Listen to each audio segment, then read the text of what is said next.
Tunapotafakari moyo mtakatifu wa Yesu, tunaonja upendo wa Mungu ambao anautoa kwa mwanadamu ili apate kukombolewa. Hatuwezi kuongelea moyo mtakatifu wa Yesu bila kuongelea mateso, upole, unyenyekevu na majitoleo.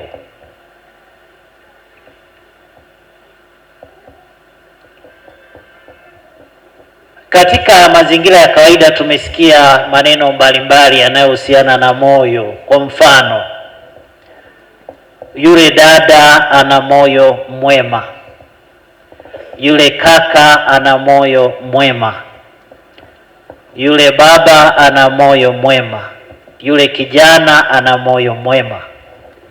Unaweza kuona kwamba kazi mojawapo ya moyo ni kubeba wema. Wema.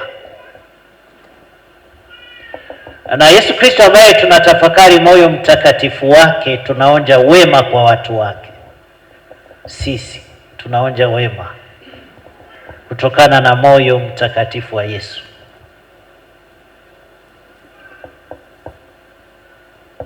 Wema ni sehemu ya moyo, na ndiyo maana Kristo anatimiza wema wake kwetu. Sasa sisi ni kujipima na kujitafiti ni kiasi gani hii tunu njema ya moyo au wasifu wa moyo wa wema tunaishi namna gani katika maisha.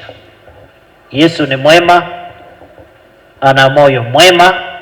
Sisi tuna moyo, isipokuwa wema sijui.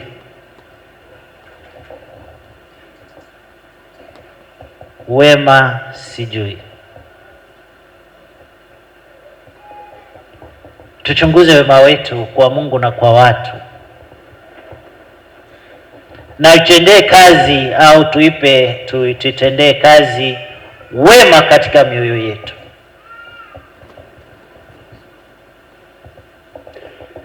Mtakuwa mmesikia katika maongezi ya kawaida na katika hali ya maisha, ana moyo wa huruma. Huruma ni wasifu wa moyo, na Yesu ametukomboa kwa huruma kubwa sisi kundi lake. Tumesikia katika somo la kwanza, amechagua kwa kuwapenda Waisraeli, lakini aliwahurumia. Huruma ni sehemu ya wasifu wa moyo.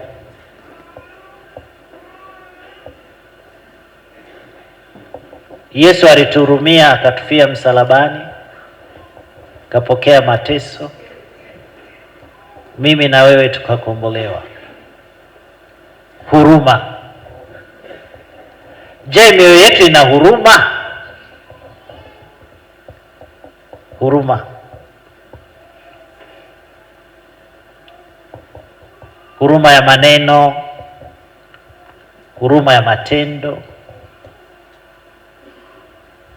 huruma katika kuishi, huruma katika kuhusiana,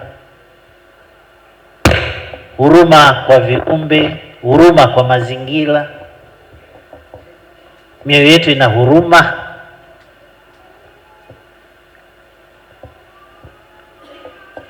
Huruma katika matendo yetu. Nitawapa mfano mdogo. Neno kuchangamkia.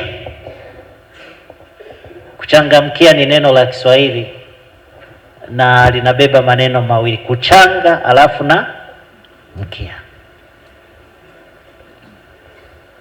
Neno hili limetokana na mtaalamu wa tafakari. Baada ya kufanya tafakari kwa kumwona mbwa. Mbwa ni mzimanya. Ukiona mbwa iko katika mazingira ukainama chini kutafuta jiwe, mbwa mara nyingi anakimbia usalama wake, lakini wewe unaishika jiwe hujui mahangaiko yake. Na walio wengi wao mnapenda kuwapiga mbwa mawe, sijui kwa nini. Na hao walio nimepita kule, kulikuwa na masufuria makubwa, nikawa na wasiwasi hapa mbwa ikatiza wataramba mawe. Sijui kwa nini mnawapiga. Wanakuwa katika mahangaiko ya maisha, Mtu atasema mbwa ana maisha. Kama anaishi, quite obvious kuna maisha katika mahangaiko yake, lakini anatupiwa mawe, na katika kukomboa maisha yake mbwa anakimbia. Wema kwa wanyama, huruma kwa wanyama. Lakini mbwa yule yule, watu watasema mbwa hana akili, ingawa anatumia instincts, anatumia hisia. Ukimwona mbwa yuko kwenye mazingira yako na ukamfanyia hivi, au anakufahamu asio anakufahamu, kwanza atasimama, atakuangalia, atasema haya mahusiano ni ya kweli. Utafiti. Lakini akiona kwamba haya mahusiano ya huyu mtu anayenipa ishara ya ukarimu, wema, ni mwema, mbwa atachanga. Atafanya nini?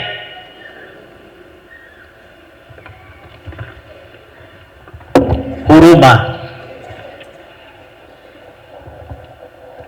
Ana moyo wa huruma.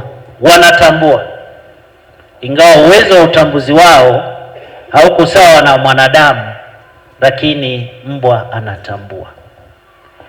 Kwa hiyo huruma na wema ambao tunaubeba, hakuna mwanadamu asiyeweza kuonja.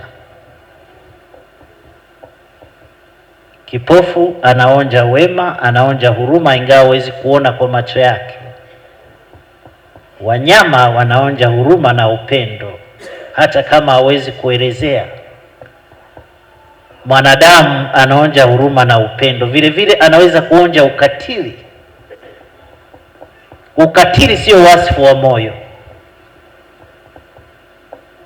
lakini tulio wengi tunaishi ukatili.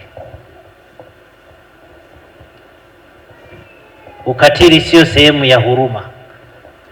Ukitafakari masomo yaliyosoma yote matatu yanaonyesha huruma na upendo wa Mungu usiokuwa na kipimo. Inakuwaje mwanadamu nishindwe kuishi huruma na upendo na wema kwa wenzangu? Kuishi huruma, wema na upendo haondolei mwanadamu kukosana, lakini msamaha unakamilisha yote. Ndiyo maana katika somo la Injili mwinjili anamalizia akisema, mjifunze kwangu kwa maana mimi ni mpole na mnyenyekevu wa nini? Wa moyo. Kuna msamaha pale, kuna msamaha. Mtakuwa mmesikia katika maongezeni ya kawaida na maisha ya kawaida, na kupenda kwa moyo bila kujibakiza. Upendo huo tunauonja kwa Kristo mwenyewe.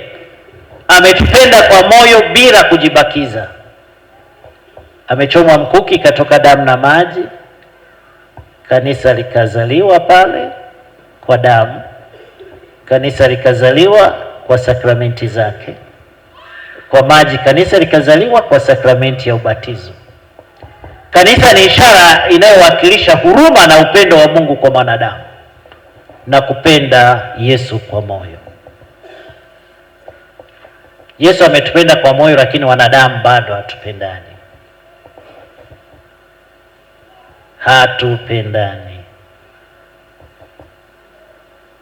Hatupendani. Kama tungelikuwa tunapendana, watu wote hapo wangelikuwa na afya njema. Masuala ya sukari, pressure tusingeyasikia, wasiwasi, hofu tusingesikia. Lakini sote tuko humu kanisani. Tulio, kuna mtu amewahi kwenda kituo cha polisi? Hawatanyosha mkono. Tulio humu ndani, kuna watu ambao tumebatika kwenda kituo cha polisi? Ndiyo. Mahakamani, afisa mtendaji wa kata, na tumewaning'iniza wenzetu kama viroba vya unga.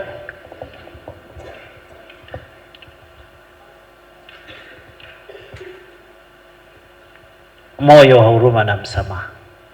Lakini tunapiga magoti, tunamwomba Mungu atusamehe kama sisi tunavyowasamehe wenzetu. Ni sehemu ya sala ya Baba yetu.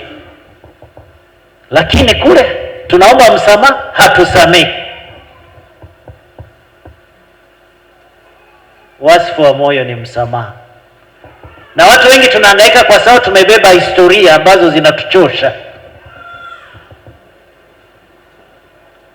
historia ambazo zinatuchosha na hazina mantiki katika wokovu. Nitaongea kwa Kinyambo. Kwa mfano, kimkubona ni mpriru mtima gwajiraki gwayemerera nakanguka, kuna shida. Ni mpriru bwamba bwatetema, kuna shida. Kuba chibuteteme.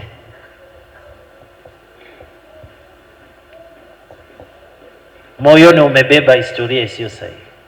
Chonkei wotau mwange uijuke. Mimi sijui chua mkozi linange chia kwa sijui. Mimi sijui otau mwange chonkei uijuke. Basi. Ipo siku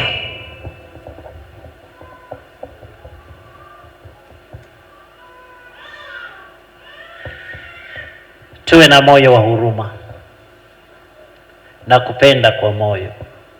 Yesu ametupenda kwa moyo. Wajibu wetu sisi ni kurudisha shukrani ya upendo kwa Mungu na kwa wenzetu. Na huwezi kusema unampenda Mungu, watu wengi tunashangaa. Huwezi kusema unampenda Mungu unapiga kanisani magoti yanachubuka, moyo mtakatifu wa Yesu, umevaa kile kibeti chekundu na kipini juu yake, rozari kubwa, Kristo unashuka mpaka kwenye kisigino, alafu bado umebeba chuki. Haiwezekani. Historia inatukosesha utakatifu. Maneno yake nimeyatunza moyoni. Maneno yake nimeyatunza moyoni. Kama maneno yake umeweza kuyatunza moyoni, haya ni maneno ya faraja na ya matumaini. Sasa jiulize, moyoni mwetu tumejaza nini na tumeandika nini kwa wenzetu? Watu wanatunza historia njema moyoni mwao.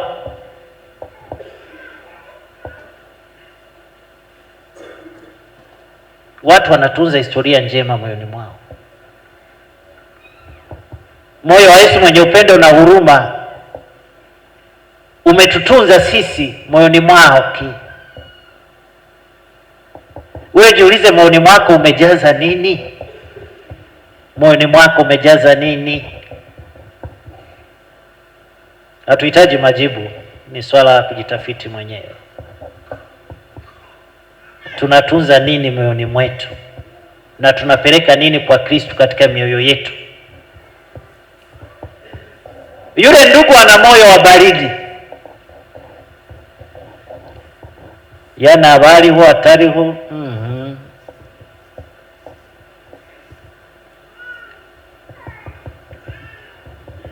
yagamba atagambire yakubona atakuboine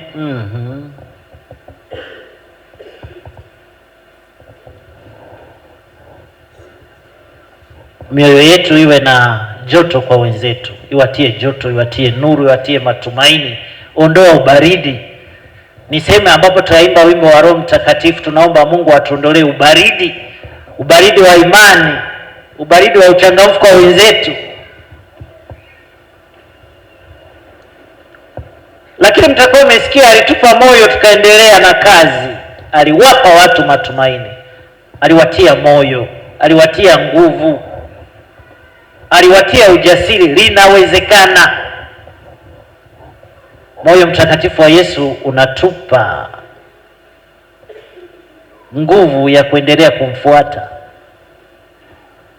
nguvu ya kuendelea kumuishi katika maisha yetu,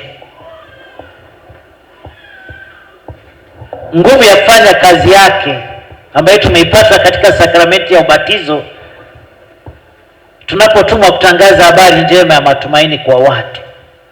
Sasa wewe unatangaza nini na unapeleka nini kwa watu, na watu wanapokea nini kutoka kwako? wanaonja nini kutoka kwako? Ndio maana nikauliza, je, mioyoni mwetu tumejaza nini?